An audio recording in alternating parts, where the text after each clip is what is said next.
안녕하십니까. 저는 한림법학원에서 5급 공채 그리고 국립외교원 6개월 시험을 담당하고 있는 김용민 팀장이라고 합니다. 반갑습니다. 여러분들을 직접 뵙고 한 분 한 분 질문도 드리고 지금 어떤 상태인지 어떤 상황인지 어떻게 공부하시는지에 대해서 한 번씩 여쭤보고 거기에 대한 솔루션을 제공하는 게 원래 맞겠지만 지금 현재 코로나 단계 격상으로 인해서 이렇게 온라인상에서 인사드리게 된 점 양해 부탁드립니다. 오늘은 5급 공채 시험을 준비하기 위해 처음부터 어떤 식으로 준비를 해야 되는지 전반에 관해서 설명드리도록 하겠습니다.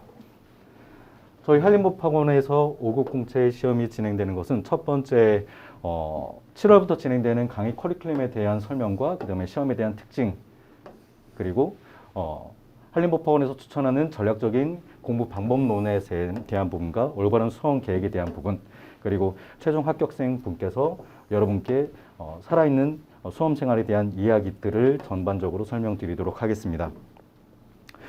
오프라인에서 진행이 됐다면 합격 수기를 여러분께 그리고 나머지 자료들도 여러분께 전부 다 드릴 예정이었으나 지금은 온라인상으로 진행되고 있기 때문에 여러분들이 학원으로 신청을 하게 되신다면 우편으로 택배로 전부 다 전달해 드리도록 하겠습니다. 필요하신 분들은 학원으로 연락 주시기 바랍니다. 자, 5급 공채 시험에서 먼저 설명드리겠습니다. 5급 공채 시험은 여러분들도 아시겠지만 중간관리자인 5급 사무관을 선발하는 시험입니다. 전체 과정이 주요 직률로는 일반행정, 재경, 국제통상, 교육행정 등이 있고 전체 시험 과정 자체가 1차, 2차, 3차로 나눠진 시험입니다. 그 중에서 1차 시험을 이 시험을 응시하기 위해서는 우선 첫 번째 영어에 대한 능력검정 시험으로 이수를 하셔야 되고 두 번째 한국사 능력검정 시험으로 기준점 점수 이상을 통과하셔야 됩니다. 자, 이 상태에서 원서 접수를 하시게 된다면 1차 시험으로 PSAT 3과목과 헌법 시험을 보시게 됩니다. 그리고 두 번째 2차 시험으로 각각 전공 과목 5과목에 대한 논문 작성 형태의 시험이 진행되게 됩니다. 전체 과목 중에 직렬별 주요 직렬표만 이렇게 표기해 놨는데요. 이 중에서 여러분들이 가장 많이 응시하는 직렬은 아무래도 선발 인원이 가장 많은 일반행정과 재경직이 되겠죠. 자, 일반행정 같은 경우에는 필수 4과목, 그리고 선택 1과목, 행정법, 행정학, 경제학, 정치학 이렇게 진행이 되고 재경직 같은 경우에는 이하에 있는 것처럼 경제학과 재정학, 행정법, 행정학 4과목과 선택 과목 1과목으로 시험이 진행하게 됩니다. 흔히 많이 질문하시는 포인트 중에 하나가 어떤 직렬을 선택하게 될지에 대해서 좀 의문점을 가지시는 분들이 많은데 직렬 선택을 하실 때는 크게 첫 번째 PSAT 성적 그리고 두 번째 경제학을 얼마나 좋아하는가 그리고 세 번째 내가 꼭 하고 싶은 일이 무엇인가에 대한 고민을 하신 다음에 선택하시는 것을 추천드리겠습니다. 자, 이렇게 1차, 2차 시험이 진행된 이후에 3차 면접 과정이 따로 있습니다. 자, 진행되면서 하나씩 설명을 드릴 텐데요. 우선 5급 공채 시험은 연초에 접수를 마친 이후에 1차 시험을 올해 같은 경우에는 3월 6일 그리고 2차 시험은 현재 진행 중에 있죠. 5일 동안 시험이 진행됩니다. 중간에 일요일 하나가 들어가 있고요. 그래서 총 6일로 픽스되어 있죠. 그리고 3차 시험은 면접 과정이 진행되게 됩니다. 그래서 최종적으로 합격자 발표는 11월 16일 올해 기준으로 연말에 진행되게 되겠죠. 자, 보통 예년의 경우라면 6월 말에 2차 시험이 진행됐었으나 지금 현재 코로나 등의 이유로 2주 정도 시험 일정이 밀린 상태이라는 걸 알고 넘어가시면 됩니다. 자, 1차 시험에 관련해서는 올해 기준 통계 자료로는 합격선은 75점, 일행 기준으로 75점이고 재경도 사실 75점. 올해 같은 경우에 일행 재경이 컷이 같았습니다.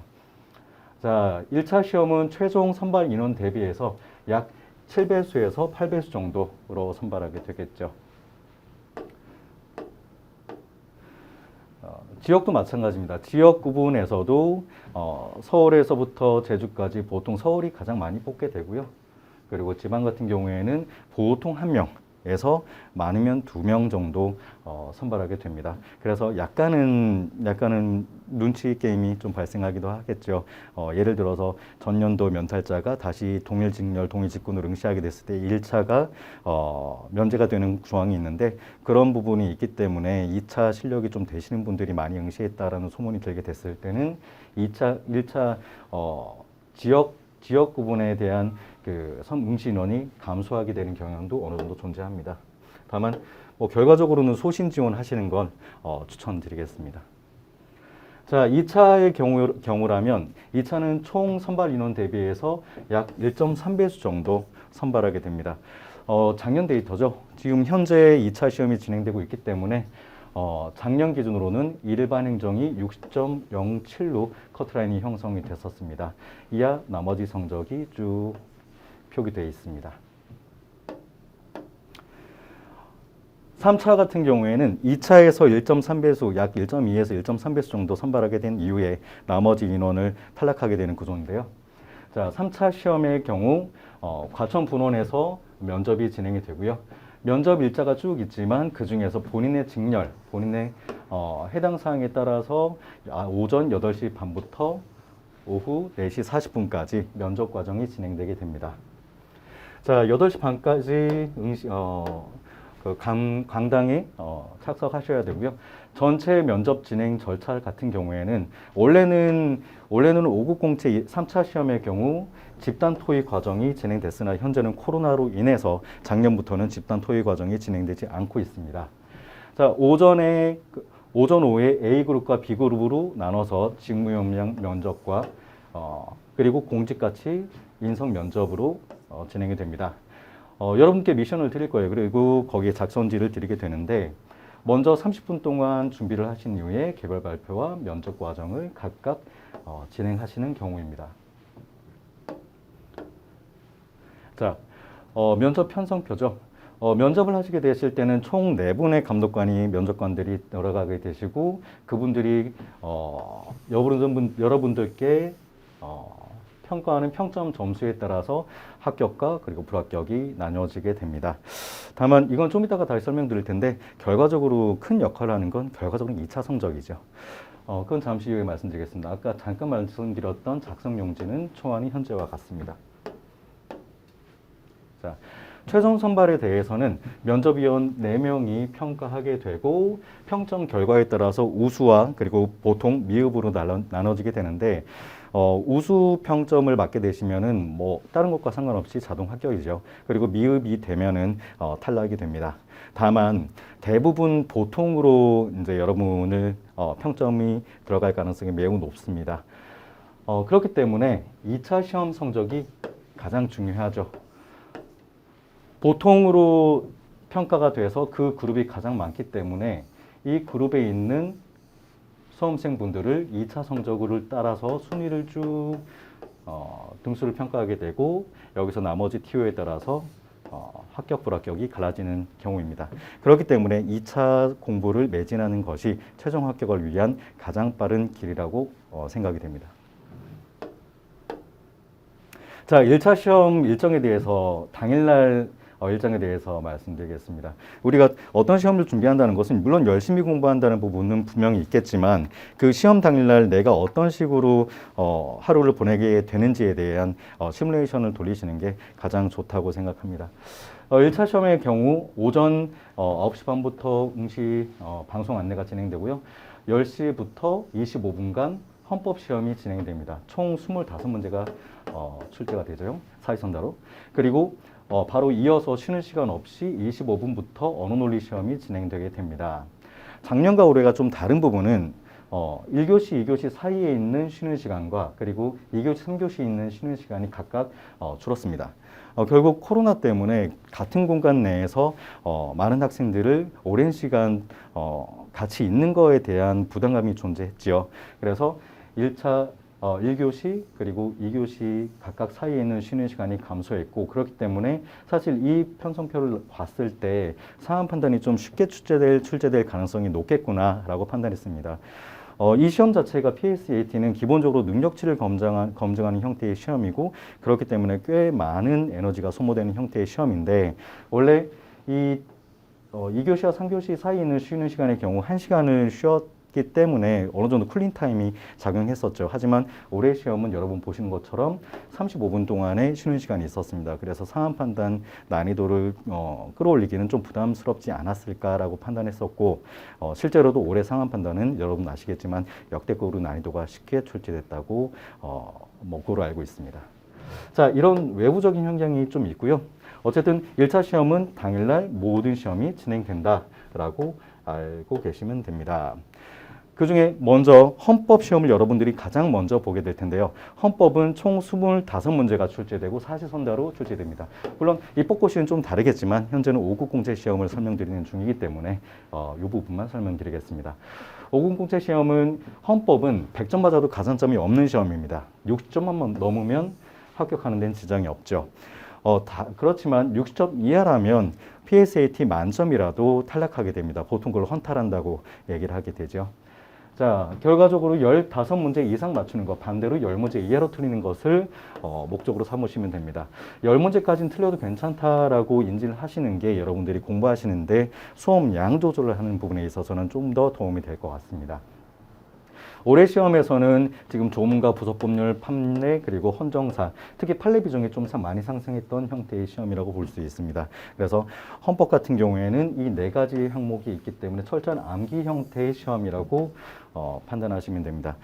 헌법 시험은 여러분들이 지금까지 경험했던 대부분의 시험과 매우 유사한 속성을 가지고 있고 그리고 암기 형태의 시험이기 때문에 빠른 시간 내에 케어가 가능하고 다만 빠른 시간 내에 휘발도 된다라고 인지하시면 좋을 것 같습니다. 헌법 전체 강의 프로그램은 5월 달에 기본 이론 강의와 핵심 이론 강의가 보통 8월에서 9월 사이에 진행이 되고요. 그리고 12월 달에 진도를 모의서 과정, 보통 1월 달에 최종 마무리 과정으로 진행됩니다. 이 중에서 핵심이 되는 강의라고 볼 수 있는 건 기본 이론과 진도를 모강이라고 볼 수 있겠죠. 헌법의 경우는 여러분들이 지금까지 법학을 배우지 않으셨을 가능성이 높기 때문에 법 용어라던가 아니면 거기서 사용되는 어떤 이론적인 베이스들을 정리하실 필요가 있습니다. 다만 추천드리는 방법은 12월 이전 11월까지는 헌법을 정리하시고 기본 베이스를 만들어 두시는 걸 추천드립니다. 12월 달이 되면 여러분들 굉장히 마음이 바빠질 수밖에 없어요. 눈 내리고 캐롤 나오겠죠. 그러면 연말 분위기가 될 것이고 1차 시험이 얼마 안 남았다라고 몸이 인지하기 때문에 그때부터 뭔가를 새로 정리하고 암기하기는 굉장히 부담스러울 수밖에 없는 상황입니다. 그렇기 때문에 인터넷 강의 혹은 실강을 이용하셔서 11월 달까지는 정리해드린 걸 추천드립니다. 헌법 같은 경우에는 경험적으로는 하루에 5시간 정도 공부를 하셨을 때 한 달 정도면 충분히 60점 이상 맞을 수 있는 정도의 수준으로 올라갈 수 있다고 판단됩니다. 현재까지 그렇습니다. 그래서 헌법은 미리 좀 해두시는 게 좋다고 판단되고요. 여기 조금 사족같이 달아놓은 건 뭐냐면 헌법이 언어논리 시험에 많이 영향을 미칠 가능성이 있습니다. 아까도 보여드렸지만 25분, 10시 25분을 기준으로 종이 울리고 쉬는 시간 없이 바로 언어논리를 응시하셔야 되기 때문에 조금은 쉬는 시간이 필요합니다. 어떤 시험을 준비하시는 여러분들이 4분에서 5분 정도는 그 해당하는 시험에 대한 논리 구조를 머릿속에서 상상하고 응시하게 되실 가능성이 높은데 헌법 시험을 25분까지 붙잡고 있다가 바로 언어논리 시험으로 전환됐을 때 실제로 1번부터 5번까지의 오답 확률이 증가할 수밖에 없습니다. 왜냐하면 독해가 되지 않기 때문입니다. 그래서 조금 빠른 시간 내에 푸시길 권해드리고 우리가 10문제까지는 틀릴 수 있기 때문에 5에서 6문제는 패스하시는 걸 추천드립니다. 자, 다음으로 PSAT에 대한 설명을 드리겠습니다. PSAT, 공직적격성 평가의 형태의 시험입니다. 언어논리 자료해석 상하편달 3과목으로 구성되어 있고 각각 40문항씩 출제가 되며 90분간 응시하게 됩니다. 자, 여러 가지 내용이 있지만 하나씩만 기억해 두시면 됩니다. 능력을 검정, 능력을 검정, 능력을 검정. 암기 형태의 시험이 아니란 얘기죠. 언어 논리, 자료 해석, 상황 판단은 각각 세 가지 영역에 대한 능력을 검증하는 형태의 시험입니다. 자, 이게 무슨 말이냐면 여러분들이 현직이 들어가셔서 쓰이는 능력들, 예를 들자면 여러분들은 매우 많은 공문서들과 각종 보도자, 텍스트 자체를 많이 읽게 되실 겁니다. 해당하는 정보를 제대로 습득하신 이후에 그 내용을 전파하셔야 될 텐데 그러려면 해당하는 텍스트를 제대로 읽을 수 있는 독해 능력과 그 내용들이 말이 되는지에 대한 논리 논증을 하실 수 있는 능력치가 개발이 돼야 된다는 거죠. 두 번째로 자료 해석을 보는 이유는 통계 자료를 매우 많이 보게 되겠죠. 예산 편성이라던가 여러 가지 부분에 있어서 통계 자료를 많이 보기 때문에 해당하는 수치에 대한 이해와 비교에 대한 직관력이 형성이 되어 있어야 됩니다. 마지막으로 상황 판단의 시험은 처음 이 시험을 하시는 분들 같은 경우에는 IQ 테스트 아니야 라고 이제 말씀하시는 분들이 종종 계신데요. 이 시험 같은 경우는 조금은 직관적인 비유를 들자면 모든 공무원은 대부분 같은 상황에서 유사한 답변, 대부분 이제 같은 답변을 해야겠죠. 이 얘기가 뭐냐면 상황에 따른 판단되는 부분이 기준점이 명확해야 되고 그 기준점을 툴로 해서 해당하는 상황을 해결해야 된다는 얘기입니다. 실제로 상황 판단 시험 같은 경우에는 여러 가지 유형이 있죠. 법조문 그림 그래프 도형 퀴즈 문제 일치부합 다른 문제들도 있는데 하나의 취지를 가지고 있습니다. 해당하는 정보를 상황을 제시해 줄 테니 여기에 대한 기준점을 찾고 그 근거를 기준으로 선지에 대응되는 것을 골라라 라는 형태의 시험이라고 이해하시면 좋을 것 같습니다. 이렇게 세 가지 형태의 시험이 진행이 되고요. 1차 시험의 가장 첫 번째 보는 시험지인 헌법시험지입니다. 조금은 좀 익숙한 형태의 시험이죠. 뭘 아느냐 모르느냐. 지문 길이도 비교적 좀 짧고요. 단문 형태로 진행되고 있습니다. 하지만 그 다음부터 언어 논리. 자, 수능에서 독해 유형의 문제를 이렇게 봤을 때는 보통 여기 당구장 표시가 하나 있습니다. 그 이외에 여기 1번, 여기 2번, 두세 문제 정도 달라붙어 있죠. 하지만 PSAT 같은 경우는 이 문제 자체가 한 문제입니다. 그렇다고 굉장히 글을 빨리 읽어야 되느냐? 물론 그 능력이 있으면 좋겠지만 그렇지 않더라도 정확한 독해 능력을 가지고 있는 것 자체가 굉장히 중요하고 그렇기 때문에 그 문제를 형성하고 있는 패턴과 그 기출 장치에 대한 습득이 굉장히 중요한 형태의 시험입니다. 자료 해석 같은 경우에는 오랜만에 보는 수치 자료죠. 이런 수치 계산형 문제들이 표와 그래프로 구성되어 있습니다. 보통 표가 2개에서 하나 정도, 하나가 있다면 이런 보기 형태의 보고서, 추가 내용이 형성되어 있는 형태의 시험이 자료 해석입니다. 자료 해석에 대해서 하나 더 설명드리자면 자료 해석 같은 경우 여러분들이 조금 부담을 느낄 수 있는 형태의 시험인 건 사실이지만 세 과목 중에 가장 공부하는 만큼 성적이 올라간다라고 이해하시면 좋을 것 같습니다. 왜냐하면 그 이유는 유형이 크게 달라지지 않기 때문입니다. 그러니까 계산 훈련이라는 부분은 하는 만큼 숙달이 될 수밖에 없고 그리고 몰입하는 만큼 시간은 빨라질 수밖에 없습니다. 그렇기 때문에 꾸준한 연습량을 통해서 충분히 성적을 올릴 수 있는 과목이라고 생각이 됩니다. 상황 판단은 아까 말씀드렸던 것처럼 이런 법조문 문제의 형태가 나오기도 하고요. 그리고 퀴즈 형태의 문제나 아니면 다 그 밖에 도형이라던가 다른 여러 가지 유형의 형태가 문제로 배열이 되죠. 이건 말 그대로 어떤 상황을 특정하는 거고 거기에 따른 판단 능력을 물어보는 형태의 시험이라고 볼 수 있습니다. PSAT 시험은 첫 번째 진도가 없습니다. 그래서 같은 내용이 나오지 않죠. 그리고 그렇기 때문에 내용 반복이 되지 않는 겁니다. 얘기가 무슨 얘기냐면 나중에 오답 정리할 때 굉장히 중요하죠. 지금까지 여러분들은 어떤 문제를 풀고 오답 정리하셨을 때 그 문제에 대한 솔루션을 해설해서 보신 이후에 해당하는 명제끼리의 대응, 그러니까 문제에서 물어보는 명제와 해설해서 주어지는 명제를 서로 합치시켜서 그걸 반복적으로 보시는 구조로 공부를 해오셨을 겁니다. 그 이유는 그 문제가 다시 나왔을 때 틀리지 않기 위해서인 거죠. 하지만 PSAT는 기본적으로 지금 기출문제가 과목별로 1700문제 정도 형성이 돼 있는데 근데 그중에 내용상 똑같은 문제는 단 한 문제도 존재하지 않습니다. 다만 유형만 반복될 뿐입니다. 그렇기 때문에 해당하는 유형에 따른 풀이 방법을 숙지하시는 것이 가장 중요한 포인트라고 볼 수 있습니다. 먼저 여러분들이 공부를 시작하실 지금 생각이 있으시다면 현재 여러분들이 이 세 가지 과목에 대한 능력치가 어느 정도까지 개발이 됐는지를 먼저 판단해 보시는 게 좋을 것 같습니다. 사이버국가고시센터 네이버나 다음에 접속하셔서 들어가신 후에 기출문제를 최소 2회 연조차 개인적으로 추천드리는 연도는 17년도와 19년도입니다. 17년도 같은 경우에는 모든 직렬이 커트라인이 좀 3점 정도 올라갔었죠. 그 이유는 자료 해석이 좀 많이 쉽게 나왔어요. 그렇기 때문에 커트라인이 상승했던 건데, 물론 그건 공부를 하신 분들 기준으로 좀 쉽게 나왔다라고 표현할 수 있겠죠. 자료 해석이 쉽게 나왔다, 어렵게 나왔다인 거는 해당하는 정답을 도출해낼 때까지 몇 번의 개선 과정을 거쳤느냐, 혹은 문제를 얼마만큼 꼬아놨느냐에 따라서 난이도가 많이 조절이 되는데, 해당하는 17년도 같은 경우에는 여러분들이 시험 삼아 이런 PSAT가 이런 형태의 시험이구나 라고 알기가 좀 용이한 연도라고 볼 수 있습니다. 그렇기 때문에 17년도 그리고 19년도 문제를 보시고요. 최근에 나왔던 21년도과 20년도는 지금 당장은 그걸 기준으로 테스트를 하지 않는 게 정신건강에 좋다라고 생각이 됩니다. 최근에는 특히 언어 논리가 난이도가 많이 상승했기 때문에 믿고 있었던 언어 논리에서 조금 배신감을 느끼면 좀 서운해질 수가 있겠죠. 언어 논리 같은 경우에는 어렵게 나오면 나만 어렵게 나오는 건 아닙니다. 대부분이 어렵게 받아들일 수밖에 없고, 올해 같은 경우에는 특히나 언어 논리 8점대를 본 지가 굉장히 오래됐죠. 대부분 70점대의 점수를 받고도 합격을 했던 해기 때문에 뭔가 특정 과목이 어렵게 나왔다면 다른 과목이 충분히 점수를 획득할 수 있다라고 판단하시는 게 좋을 것 같습니다. 자, 2시간 정도 과목당 테스트를 하시고 찍기 금지.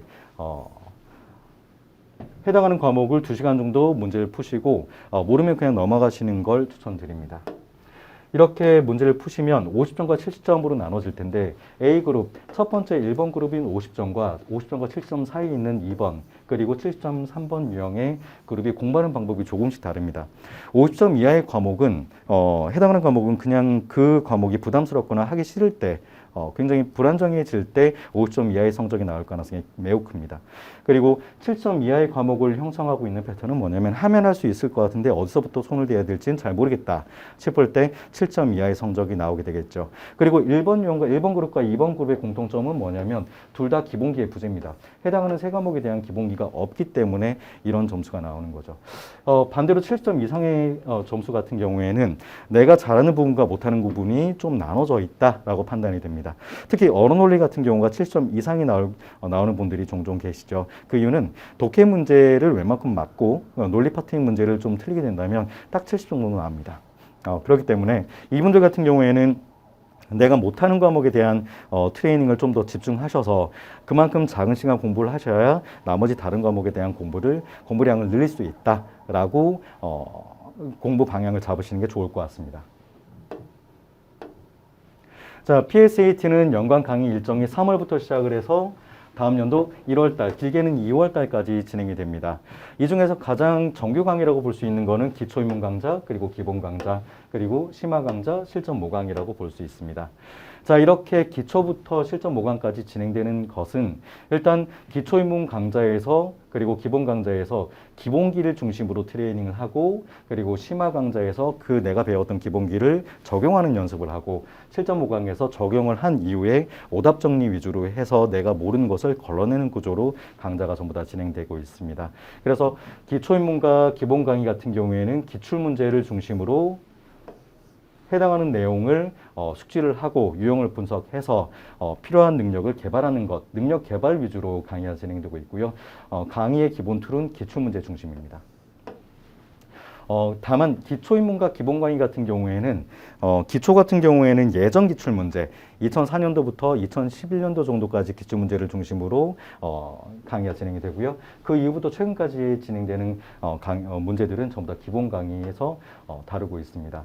아까 1번 그룹과 2번 그룹을 나눴을 때 50점과 70점 사이에 있는 분들은 기본 강의부터 출발하면 된다라고 생각하시면 될 것 같습니다. 그 이후에 이렇게 배웠던 기출 분석과 그리고 해당하는 기본기들을 적용하는데 처음부터 40문제를 매일매일 풀어버리면 아무래도 수업에 좀 집중할 수가 없기 때문에 심화 강의를 통해서 20문제씩 진도별로 적용시키는 훈련을 하는 단계를 가지고 있습니다. 그래서 20문제씩 적용시킨 이후에 마지막으로 실전 모강에서 매일 40문제씩 트레이닝하는 구조입니다. 자, 이 중에서 특강이 두 개 있죠. 테마 특강이라는 특강과 핵심 강의라고 진행되는 특강이 있는데, 테마 강의 같은 경우에는 보통 요즘에는 추석 때 많이 진행되고 있습니다. 테마 특강은 꼭 알아야 되지만 강의에서는 좀 심도 있게 다루기 힘든 논리논증 파트라던가 고난이도 문제들을 다루고 있는 강좌가 테마틱 강이라고 이해하시면 됩니다. 강의 시수가 굉장히 짧죠. 한 과목당 보통 2회에서 3회 정도 진행이 됩니다. 그리고 핵심 강의 같은 경우에는 이전에는 지금까지는 진도별로 강의가 진행이 됐기 때문에 전범위로 속도감 있게 기출문제를 전부 다 한번 다뤄보는 형태의 강의라고 이해하시면 됩니다. 보통 3회에서 4회 정도 진행되고 6개년에서 8개년 정도의 기출문제를 빠른 시간 내에 해결한다라고 보시면 좋을 것 같습니다. PSAT의 고득점을 하기 위해선 3가지 단계가 근간이 되어야 된다고 생각합니다.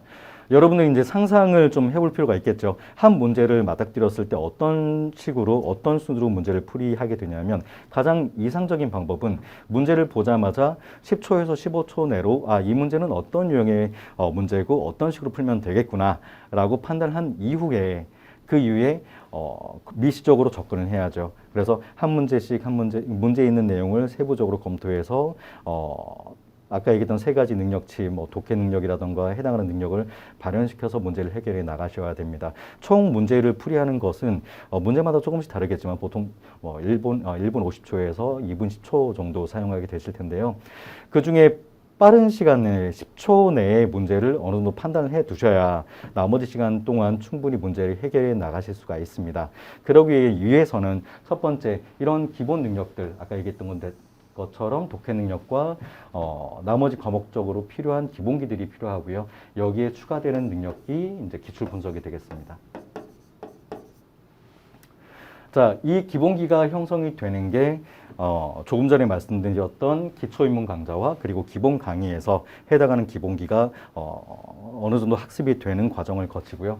그리고 두 번째 심화 과정에서 진행되는 게 문제 선별 능력, 말 그대로 성구안을 적용시키는 훈련을 하게 됩니다. 20문제씩 매일 문제를 풀 때 문제를 보고 해당하는 문제를 얼마나 빠르게 접근할 수 있는가에 대한 능력을 트레이닝하는 게 심화 강의에서 진행되는 부분이고요. 이게 성구안, 보통 수험가에서는 성구안을 튼다, 성구안을 연다라고 표현을 하겠죠.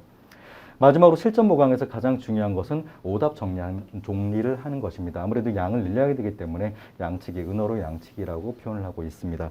문제풀이 양을 늘리는 이유는 내가 틀린 문제를 빠르게 맞게끔 전환시키는 과정이고 이 과정을 진행할 때 여러분들이 이전에 있었던 습관, 그러니까 암기 형태의 오답 정리를 하는 습관으로 문제를 해결하시게 된다면 성적이 그렇게 잘 올라가지 않을 거예요. 그 이유는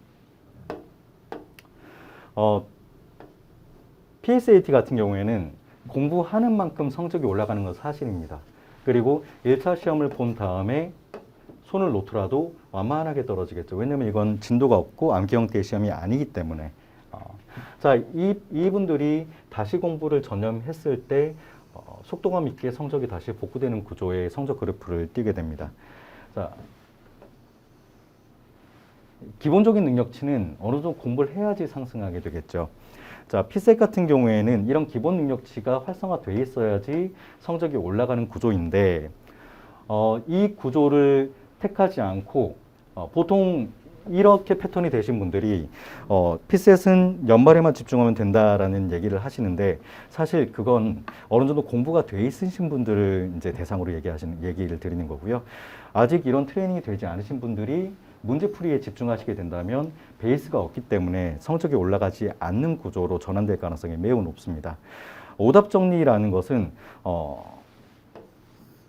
문제를 봤을 때 틀린 문제를 다시 보게 된다면 오답 정리를 하게 됐을 때는 처음에 이 문제가 어떻게 형성이 되어 있고 그리고 어떻게 풀어야 되는가에 집중을 하셔야 되는데 대부분 요 과정을 오시는 분들 같은 경우에는 해설지에 많이 집중하게 되시죠. 그래서 해설지에 있는 내용 위주로 오답 케어를 하시려고 하고 이것들을 반복해서 보시는 구조로 오답 정리를 하시게 되는 경우의 수가 굉장히 많습니다. 자, 이렇게 하면 성적이 잘 안 올라가요. 왜냐하면 굉장히 단순합니다. 이 문제 안 나옵니다. 자, 이 문제가 안 나오기 때문에 이렇게 케어를 한다고 할지라도 성적이 올라가지 않게 되는 구조로 전환돼 버리는 거죠. 그렇기 때문에 실전 모강에 있을 때 오답 정리를 진행하시려면 앞에 있는 선행되는 2가지 능력치가 반드시 활성화되어 있는 상태에서 문제풀이량을 늘려야 된다라고 말씀드릴 수 있습니다. PSAT 같은 경우에는 현재 기본 강의가 진행되고 있고 저희 학원 자료해석 대표 강사님인 석재주 교수님이 6월 28일부터 현재 강의가 진행되고 있습니다. 자, 고시용 강의는 한 과목 강의가 개강과 종강일 때까지 계속 순차적으로 총 전체 회차가 진행이 되고요. 해당하는 과목이 끝났을 때 그 다음 과목으로 넘어가는 도미노 구조입니다. 그래서 언어논리 자료에서 상한 판단 세 과목의 기본 강의 일정이 보시는 표와 같이 진행이 될 예정입니다. 자, 2차에 대해서 말씀드리겠습니다. 2차 시험의 경우는 전체 5일 동안 시험이 진행이 되고 성균관 대학교 내지 또는 한양대학교에서 진행이 됩니다. 직렬에 따라서 응시하는 장소가 조금 달라지고요. 오전 시험과 오후 시험으로 나눠져 있는데 해당은 그건 다음 표에서 보시면 될 것 같습니다. 오전 시험은 10시부터 12시까지, 오후 시험은 2시부터 4시까지 진행이 됩니다. 매일 하루에 한 과목씩 응시를 진행하게 되는데 이 중에 일요일이 물론 포함되어 있죠. 하지만 시험일은 총 5일로 볼 수 있고요. 일반 행정지 기준으로 대부분 시험은 오전에 진행이 됩니다. 그리고 선택 과목 같은 경우에는 오전 또는 오후로 나뉘어져 있고요. 마지막으로 행정학 오전, 재경직 나머지 인율도 마찬가지입니다. 이렇게 하루에 한 과목씩 진행되는 시험이 2차 시험이고 2시간 동안 10페이지에 근접하는 논문 작성을 하시게 되는 구조가 2차 시험의 특징입니다. 2차 시험의 강의 일정은 3월 달에는 예비 순환부터 시작을 해서 7월 달과 10월 달까지 1순환, 그리고 11월 달부터 1월 달 초까지 진행되는 2순환, 그리고 3월 달부터 보통 5월 말 6월 초까지 진행되는 3순환, 그리고 시험 직전에 있는 최종 점검 과정이라고 볼 수 있는 4순환으로 구성되어 있습니다. 이렇게 순환 강의라고 표현하는 것은 우리가 시험에 필요한 특정 과목들, 일반 행정 기준으로는 경제, 행정법, 행정학, 정치학, 그리고 선택 과목들. 자, 이 과목들을 개강일부터 종강일 때까지 아까 PSAT 설명드렸던 것과 마찬가지로 한 과목씩 순차적으로 진행이 되게 되고 이렇게 필요한 전 과목을 한 번 다 다루는 것을 한 개의 순환이라고 얘기하고 있습니다. 난이도와 미션 그리고 회차가 서로 다르겠죠. 자, 여기서 보시는 것처럼 예비 순환 같은 경우에는 이 공부를 처음 하는 학생들을 대상으로 강의가 진행되고 있습니다. 여러분들 아무것도 모르죠? 저랑 같이 한번 해봅시다라는 그 관점에서 강의가 진행되고 있습니다. 그렇기 때문에 조금 강의 속도가 학생들에게 맞춰져 있고 이 과목을 처음 공부하는 학생들 위주로 조금 천천히 쉽게 강의가 진행되고 있는 특징이 있죠. 예순환 같은 경우에는 여러분 이 책 예습하고 오셨죠? 이 책 처음 보는 거 아니죠? 예비순환 들으셨죠? 라는 기준점 하에 출발하는 겁니다. 말 그대로 일순환은 예습이 가능하다는 전제 하에 강의가 진행이 됩니다. 둘 다 이론을 다룬 건 똑같지만 예비순환은 이 과목에 대한 학문적인 이해를 위주로 설명을 드리고요. 일순환 같은 경우에는 수험적으로 이 기출문제 중심으로 내용을 심도 있게 다루게 됩니다. 그래서 예습이 되지 않은 과목 같은 경우에는 내가 이해하는 속도보다 강의하는 속도가 좀 더 빠르게 그리고 어렵게 느껴질 가능성이 매우 큽니다. 그 중에 가장 그런 경향이 심한 과목은 경제학이 되겠죠. 모든 과목 중에 경제학이 점수도 가장 잘 주지만 또 사실 접근하기도 좀 어렵고 좀 어려운 과목인 건 사실입니다. 그렇기 때문에 경제학 공부량을 늘릴 수밖에 없는 구조인데요. 1순환 때 경제학은 예비순환 경제보다 매우 어렵습니다. 그렇기 때문에 해당하는 과목에 대한 예습은 반드시 철저히 하신 다음에 강의에 들어가시길 바랍니다. 저희들이 7월 종합반을 모집할 때마다 예비순환 강의 동영상을 원하신다면 전 과목 전부 다 제공해 드리고 있습니다. 여러분들 지금 1순환이 7월 26일 날 개강 예정에 있는데 아직은 조금 시간이 남아있기 때문에 가능하다면 예비순환 경제학은 반드시 듣고 오시길 추천드립니다. 전공자이신 경우라면 헌책방이나 아니면 주변에 공부하시는 분들의 분들께 부탁을 드려서 저희 황종 교수님의 트리니티 경제학 같은 경우에는 여러분 아시겠지만 수험가에서 가장 많이 팔리고 있는 경제학 도서입니다. 해당하는 교재를 한번 쭉 훑어보신 이후에 이건 내가 예습을 할 수 있겠다 없겠다 판단하신 이후에 만약에 조금 부담스럽다 싶으면은 예비순환을 들으시고 그렇지 않다면 1순환부터 들으셔도 된다고 생각합니다. 자, 1순환은 이렇게 심도 있는 내용을 다루고 3일에 한 번씩 복습 위주의 시험을 보게 되겠죠. 3일 동안 배웠던 건 내용만 다음날 시험 보는 구조입니다. 시험은 50분 동안 5페이지 정도의 분량을 쓰는 복습 형태의 시험으로 진행이 되고요. 자, 이 순환의 경우는 해당하는 내용에 대해서 좀 더 타이트하게 줄이는 거죠. 사실 수험 과정을 전체를 크게 둘로 나눈다면 3월달 시작부터 12월 이 순환까지를 개인적으로는 단권화에 대한 간이 완성되는 과정이라고 생각을 하고 있습니다. 그리고 그 이후부터 3순환이 끝나는 시험 직전까지의 과정을 회독이 활성화되는 과정이라고 볼 수 있는데요. 이 순환은 생각보다 중요한 순환입니다. 왜냐하면 이 순환의 목적은 크게 두 가지인데, 첫 번째 내용상에 있는 내용상의 모든 것들을 하나의 그 단권화 자료로 뭉치는 과정과, 두 번째 이 기간 동안 2차 공부를 놓을 수가 없습니다. 만약에 놓게 된다면 1차 시험을 본 다음에 3순환을 따라가기가 너무 어려워지죠. 내가 배웠던 내용들이 저 멀리 7월 달에 배웠던 내용들, 1순환에 배웠던 내용들을 다시 끌고 와야 되기 때문에 이 순환은 반드시 여유가 되실 때 들어두시는 걸 추천드립니다. 자, 3순환 같은 경우에는 매일매일 시험을 보는 구조죠. 그래서 내용상 가장 시험에 필요한 내용들을 다루게 되고, 그리고 매일매일 시험을 봄으로 내가 글 쓰는 내용에 대한 평가 과정이 가장 활발하게 진행되는 과정입니다. 3순환은 그렇기 때문에 에너지 소모가 가장 크고 체력적으로 한계에 부딪힐 가능성이 굉장히 높죠. 그렇지만 전체 몇 년을 공부했냐보다는 3순환 과정을 몇 번을 거쳤냐에 따라서 실력이 달라진다고 생각합니다. 그렇기 때문에 좀 힘들더라도 3순환 과정을 반드시 거쳐가시길 추천드립니다. 4순환은 아까도 말씀드렸지만 하루에 한 과목 정도로 실전 시험과 유사한 패턴으로 2시간 동안 시험을 보는 형태, 최종 점검 과정이라고 설명드릴 수 있습니다. 자, 그 다음 이 내용이 나왔네요. 상담할 때 제가 가장 많이 설명을 드리는 부분인데요. 물론 저도 공부를 좀 오래 한 편이고, 저는 5년 공부를 하고 마지막 1년은 산에 있었습니다. 그래서 공부를 좀 그만했던 케이스인데요. 그러면서 이제 자기 반성을 많이 하고 지금 여기서 10년 넘게 일을 하고 있죠.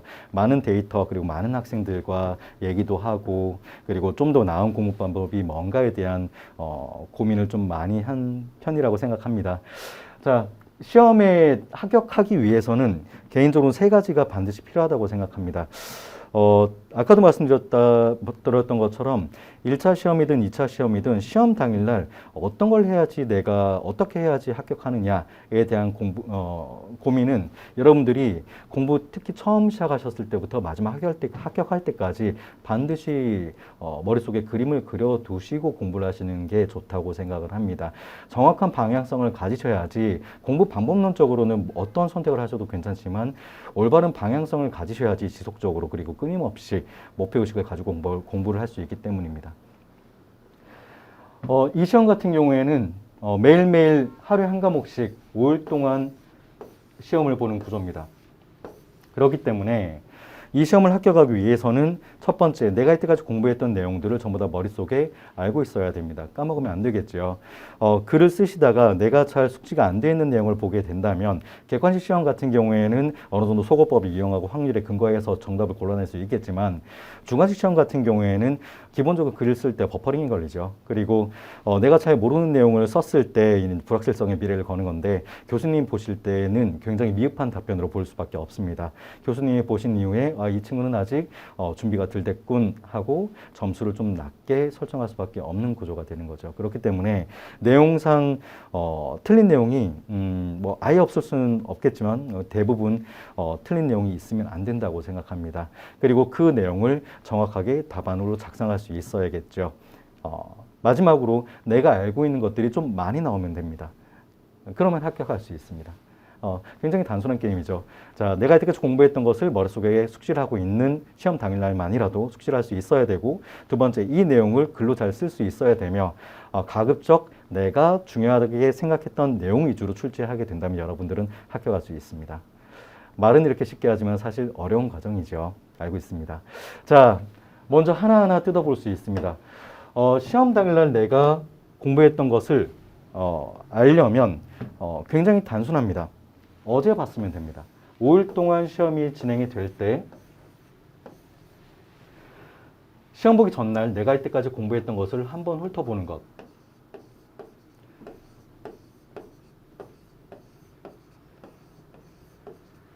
시험 보기 전날 내가 이때까지 공부했던 것을 한번 쭉 훑어보는 것이 굉장히 중요하다고 생각합니다. 어제 본 것만 사실 기억나죠. 그건 자신 있게 쓸 수 있습니다.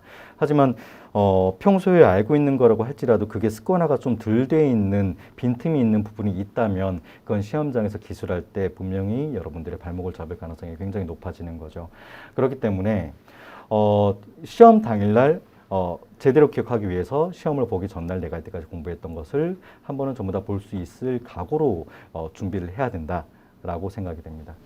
시험 당일날은 아까 보셨던 것처럼 오전 10시부터 12시까지 시험을 보신 이후에 시험장에서 출발하게 되시는 시간은 보통 12시 20분에서 30분 사이에 출발하게 되겠죠. 신림동에 다시 도착하게 되면은 11시 15분경 전후에서 신림동에 도착하게 됩니다. 도착해서 바로 책을 보기는 굉장히 힘들죠. 2시간 동안 매우 몰입한 상태였기 때문에 체력적으로 많이 한계에 부딪히게 됩니다. 간단하게 식사를 하신 후에 이제 숙소에 가셔서 2-3시간 정도 좀 쉬신 이후에 독서실 나오면 보통 3시 반쯤에서 4시쯤 됩니다. 이때부터 11시까지만 책을 볼 수 있다라고 생각하시면 좋을 것 같습니다. 11시에는 책을 덮으셔야 돼요. 그래야지 12시 안에 잠이 들 수가 있고 뇌가 활성화되어 있기 때문에 식는 시간이 좀 필요하죠. 그렇기 때문에 12시 안에는 잠들어야 되기 때문에 11시까지밖에 공부할 수밖에 없습니다. 다음날 6시 반에는 기상을 하셔야지 신림동에서 7시 10분 이전에 출발하실 수가 있습니다. 이때 출발해야지 시험장에 8시 10분에서 20분 사이에 도착할 수 있습니다. 출근 시간이죠. 대중교통 이용은 가급적 하지 않으셨으면 좋겠습니다. 체력적으로 굉장히 한계에 부딪힐 수밖에 없고요. 계약 택시라던가 다른 교통수단, 개인적인 교통수단을 이용하셔서 좀 쉬시면서 가시는 걸 추천드립니다. 자, 이렇게 도착한 이후에 보통 8시 20분에서 30분 사이부터 이제 가방이나 이런 것들을 치우라고 하기 전까지 다시 여러분들이 마지막으로 볼 수 공부를 열심히 하셨던 부분들을 다시 확인할 수 있는 기회가 두 번째로 주어집니다. 사실 근데 이 두 번째 내용은 첫 번째 봤던 내용을 다시 답습하는 거기 때문에 결과적으로 시험 보기 전날 내가 공부할 수 있는 시간은 대여섯 시간밖에 되지 않습니다. 대여섯 시간에 한 과목을 정리한다. 그걸 위해서 그렇게 해야지 다음날 기억이 나기 때문에 대여섯 시간에 한 과목을 정리하려면 첫 번째 양쪽으로 압축이 되어 있어야겠죠. 그게 단거나 혹은 서브노트를 의미합니다. 이 책, 저 책 여러 가지로 보는 게 아니라 한 권으로 압축이 되어 있고 그걸 빠르게 전체를 개괄적으로 볼 수 있는 것, 그리고 그걸 그냥 보는 게 아니라 여러 번 반복해서 내 걸로 만든 것을 정확하게 숙지하는 것, 이 첫 번째 내용의 정확한 숙지를 위해서 반드시 필요한 과정이라고 생각을 합니다. 전체순환도 이걸 위해서 이제 준비가 되어 있겠죠. 예비순환 같은 경우에는 기출에 대한 심도 있는 이해, 그리고 내용의 정리, 그리고 이 순환 같은 경우에는 해당하는 논점에 대한 압축과 그리고 단거나 가안에 대한 어느 정도의 완성. 이 양을 채우는 것은 단거나의 양을 채우는 것은 기본적인 뼈대가 있다면 3순환 때도 충분히 충족시킬 수 있습니다. 그래서 3순환 때 매일 시험을 진행하시면서 이것들을 많이 보는 것, 단거나를 많이 봐서 회독 과정을 올리고 그렇기 때문에 최종적으로 대여섯 시간에 한 과목을 볼 수 있다라고 판단이 됩니다. 옛날에 사법시험에서 많이 이용했던 방법론이죠. 뭐 공부하는 방법은 여러분마다 전부 다 특색이 다르겠지만 개인적으로 어느 정도 패턴화를 원하시는 분들이라면 이런 방법도 괜찮다고 생각합니다. 날짜 수죠. 자, 7421 뭐냐면 보통 3월 달에는 경제학이 진행되고 있기 때문에 경제학은 2차 과목 오랜만에 하는 과목이기 때문에 경제학 할 때는 경제학만 집중을 하시고 4월 달 보통 첫째 주에 경제학 3순환이 끝난 이후부터는 시험까지 보통 한 80에서 90일 정도 남습니다. 자, 올해 같은 경우는 좀 더 많지만요. 자, 이때 한 과목씩 이런 단권화가 되어 있는 것을 과목별로 3순환은 들으시면서 오후 시간 예습과 복습, 강의 시간 3순환을 들으시고 아침 시간과 저녁 시간 보통 2시간, 3시간 남기 때문에 하루 공부 시간이 5시간에서 6시간 정도 개인 학습할 수 있는 시간이 남습니다. 예복습 시간 빼고요. 자, 이 시간 동안 한 과목씩 단권화되어 있는 내용들을 첫 번째 경제학부터 일주일 동안, 그리고 행정법 일주일, 나머지 과목도 일주일씩 다 보신 다음에 그 다음으로 4일씩 경제학 4일, 나머지 행정법, 행정학, 다른 과목도 4일씩 그 이후에 이틀씩, 마지막으로 하루. 보통 70일 정도 소요가 되는데 이렇게 보면은 시험 전주에 하루에 한 과목씩을 볼 수 있게 되겠죠. 하루에 한 과목씩을 어느 정도 내용을 보셔야 시험 주간에 대여섯 시간의 과목을 볼 수 있고, 사실 수험과에서 얘기하는 회독은 이걸 얘기하는 겁니다. 원래 회독이라는 단어 자체가 고시에서 사용됐던 건 사법시험에서 나온 거기 때문에 어떤 처음에 있는 기본서를 여러 번 본다, 그건 회독이 아니고요. 최종적으로 볼 자료를 많이 봐서 내 걸로 숙달시키겠다. 이게 회독이라고 이해하시면 좋을 것 같습니다. 자, 두 번째, 답안 작성하는 내용에 대해서는 아까도 설명드렸지만 1순환은 3일에 한 번, 그리고 2순환은 이틀에 한 번, 그리고 3순환은 매일매일 시험이 진행이 됩니다. 시험이 진행될 때 기본적으로 어떤 텍스트를 쓰게 되면 학원에선 합격생들이 채점을 해서 다음날 돌려줍니다. 코멘트를 달고 점수도 매기고 어떻게 하십시오라고 얘기를 하게 되겠죠. 그리고 시험을 본 이후에 해설지를 나눠주고 거기에 대한 강평을 진행하시게 됩니다. 보통 10분에서 20분 정도 진행하시게 되겠죠. 그런 다음에 진도를 나가시게 되는데 그 다음날 최고 답안이라는 것과 채점평이라는 걸 나눠줍니다. 최고 답안이란 건 내가 썼던 나랑 같이 글을 썼던 학생들 중에 성적이 제일 높은 답안지를 저희들이 복사해서 익명으로 배포하게 되겠죠. 그리고 채점평이라는 것은 이 답안지를 채점했던 합격생이 이 문제를 분석해서 여러분께 알려주게 됩니다. 이 문제는 어떤 출제들을 가지고 어떻게 써야 되는데 여러분들이 흔히 하실 수가 어떤 게 있고 앞으로는 어떻게 해야 된다라는 방향성을 한 번씩 점검해주는 자료가 되겠죠. 자, 이렇게 피드백을 받으신 이후에 내가 어제 썼던 답안지를 보게 되면은 굉장히 좀 불편함을 느낄 수밖에 없습니다. 이게 싫어서 답안지를 좀 안 쓰는 분들도 계시는데, 답안지 같은 경우에는 기회가 있을 때마다 내가 평가받을 수 있을 때마다 써보시는 게 저는 좋다고 생각합니다. 완벽한 준비라는 건 사실 존재하지 않고 하나하나 완성의 과정을 반복해서 전체 완성도를 올리는 방향이 가장 좋다고 생각합니다. 그래서 이렇게 답안을 학원에서 진행할 때마다 반드시 시험을 응시하시고 여기서 하나의 팁이 있다면 다음날 복습이 끝난 다음에 이 답안지를 다시 한번 작성하시는 걸 추천드립니다. 물론 좀 고통스럽고 좀 귀찮기도 한 방법이죠. 하지만 내가 한번 썼던 답안지를 다시 쓰게 됐을 때 이 시험은 누가 뭐래도 쓰는 시험이기 때문에 반복적으로 답안 작성을 했을 때 보다 매끄러운 답안이 그리고 내용상 정리가 될 수밖에 없습니다. 그렇기 때문에 이 습관은 반드시 들이시는 걸 추천드리고, 뭐 개인적인 얘기지만 시험 기간 1년 정도는 줄여줄 수 있지 않을까라고 생각을 하고 있습니다. 마지막으로 시험에 출제해온, 이건 정말 운이죠. 운이긴 한데 정말 불이탈하는 게 있습니다. 이제 이게 정말 나올까? 이렇게 지엽적인 내용들이 나올까 할 때 그 내용이 나오는 경우가 있습니다. 하지만 그런 내용들은 나만 어려운 게 아니라 남들 다 어렵기 때문에 그런 그 협상 범위 내에 있는 내용까지 전부 다 포섭해서 공부를 하시려고 하신다면 전체의 균형점이 흐트러질 수밖에 없습니다. 그래서 가장 기본적인 내용들, 필수적인 내용들 위주로 숙지를 하시게 되는데 그 내용들은 학원에서 전부 다 정리해 드립니다. 2순환 때 기출모의고사 위주로 논점을 정리하게 될 테고요. 3순환 때 예상 문제를 중심으로 논점을 정리하게 됩니다. 해당하는 논점을 중심으로 이제 답안을 작성하시는 연습을 하시는 걸 추천드립니다. 실제로 2차 시험장 들어가면은 과목별로 사람마다 좀 다르긴 하겠지만 보통 50개에서 많으면 80개 정도의 논점을 따서 들어갑니다.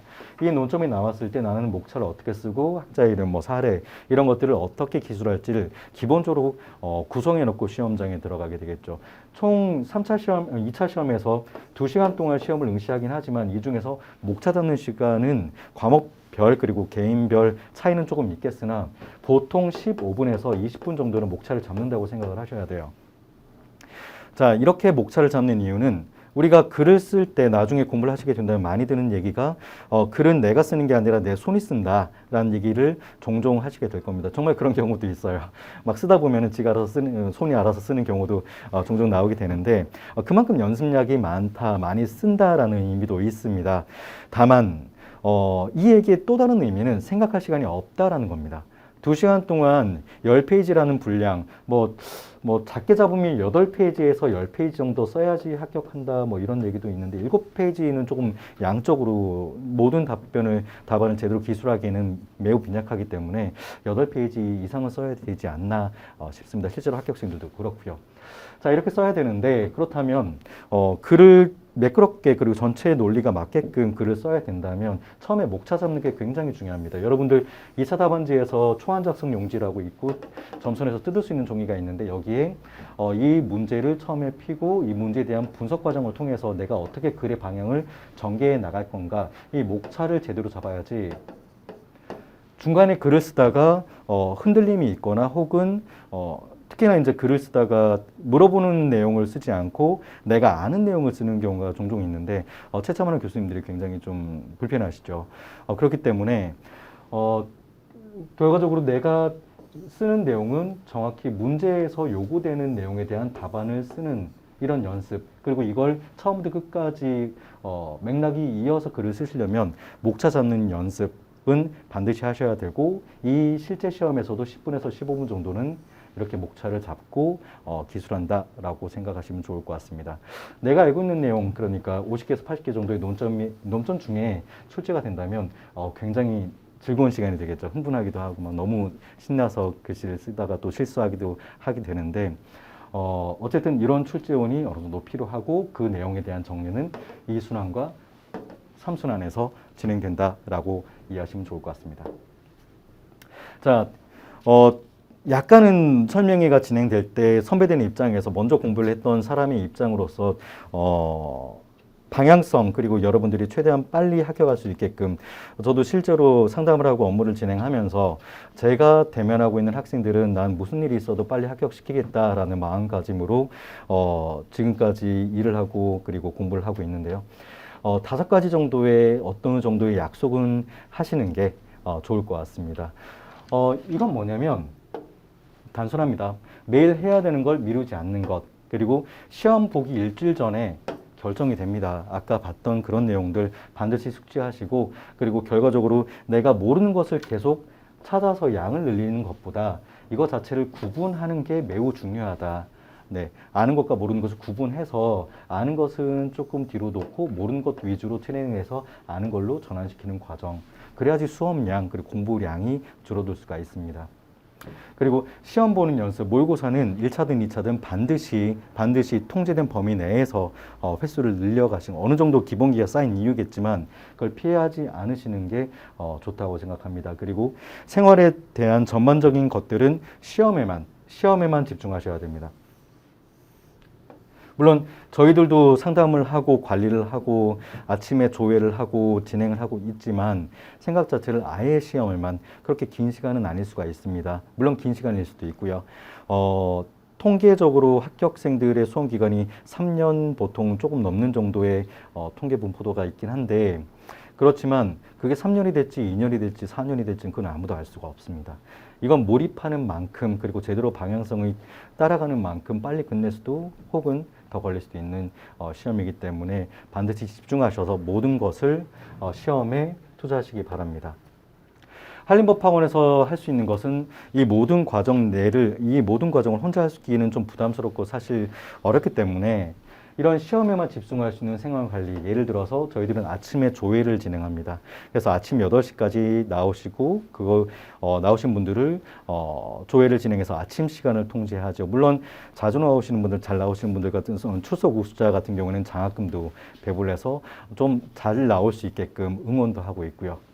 자, 그리고 취약 지점에 대한 누적적인 성적 관리에 대한 부분은 저랑 그리고 합격생들로 구성된 스터디 매니저들, 그리고 스터디 튜터들, 그리고 교수님들이 전반적으로 케어를 진행하게 될 겁니다.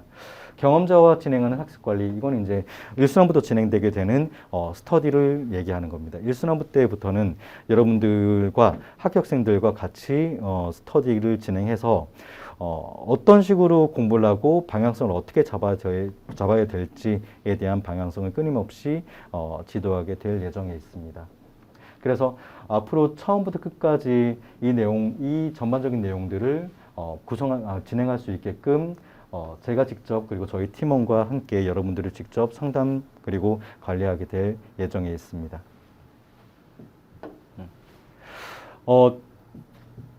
스터디 플래너, 물론 이제 여러 가지를 참고하고 해서 만든 플래너입니다.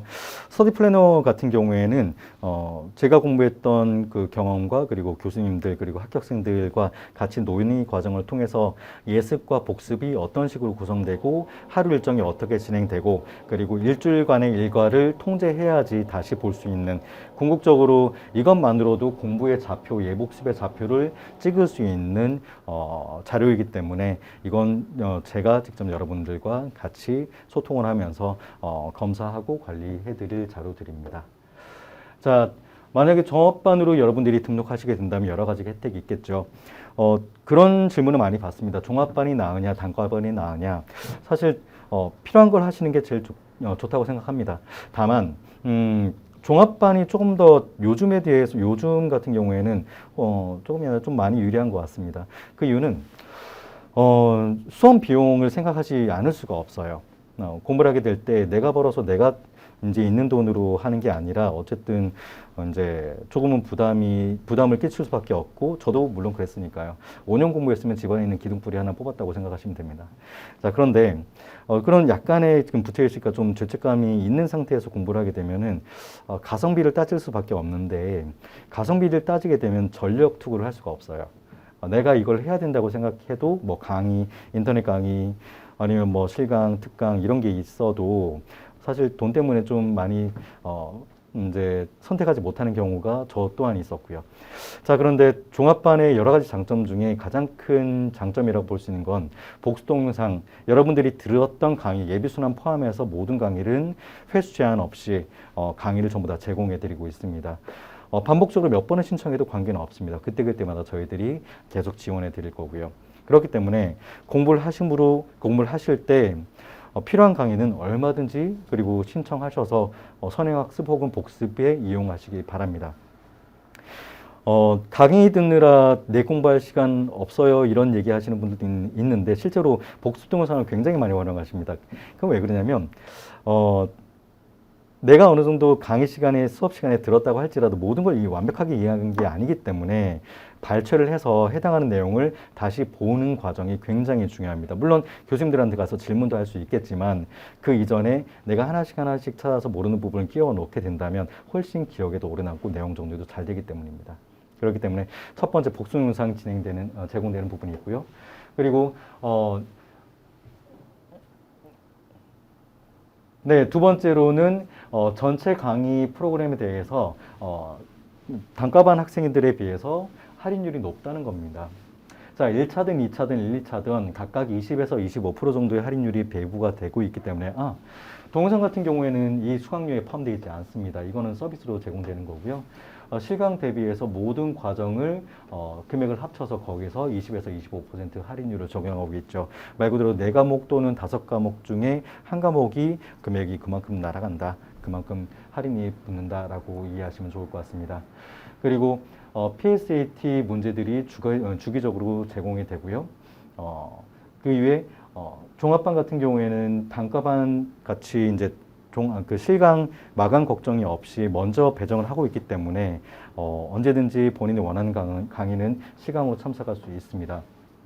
그리고 종합반 전용 강의실로 집중소라고 신림동에서 가장 우수한 시설을 가진 독서실이 있는데, 해당하는 독서실을 월 9만 원에 이용할 수가 있게 됩니다. 그리고 1차를 포함한 종합반 회원님들의 경우 PSAT 전공 모의고사를 무료로 응시할 수 있습니다. 자, 이 PSAT 전공 모의고사라는 거는 저희들이 2월 달에 진행되는 학교를 대관해서 진행되는 모의고사가 아니고 학원에서 보통 9월 달, 10월 달, 11월 달에 자체 평가를 하게 되는 모의고사를 얘기하고 있습니다. 자, 해당하는 모의고사 전부 다 무료로 응시 가능하게 되겠죠. 자, 그리고 종합반은 장학 제도를 별도로 운영하고 있습니다. 생활평가, 학습평가, 성적평가, 그리고 상담평가를 통해서 여러분들께 주기적으로 장학 제도를 진행하고 있습니다. 생활평가 같은 경우에는 아까 말씀드렸던 것처럼 출석 체크를 잘하신 분들께 저희들이 응원 장학금을 제공해 드리고 있고요. 그리고 학습 플래너, 작성을 우수하게 하신 분들을 대상으로 장학금을 또 지급해 드리고 있습니다. 1순환부터 진행되는 모의고사는 응시생수 그리고 등수에 따라서 해당하는 비용을 문화상품권으로 제공하고 있고요. 그리고 마지막으로 스터디라던가 스터디 매니저 상담으로 성실하게 진행하시는 저희 회원님들께는 상담 평가로 인한 장학금을 별도로 지급해 드리고 있습니다. 이건 말 그대로 이제 응원하고 있습니다. 여러분들이 혼자 진행하는 게 아니라 이런 장학 제도를 열심히 운영하시고 조금의 성취도를 가지고 가실 수 있게끔 저희들이 최선을 다해서 여러분들을 서포트 해드리고 있습니다. 이걸 사실 마지막 자료로 넣은 이유는 또 많이 드는 이제 질문 중에 하나가 그거죠. 얼마나 공부해야 됩니까? 몇 년입니까? 사람마다 다릅니다. 사람마다 달라요. 정말 초시에 합격하시는 분들도 있고요. 올해 지금 7월 달에 시작하셔서 내년 1, 2, 3차 붙으시는 분들도 있고요. 그리고 더 오랜 기간 공부하시는 분들도 있고요.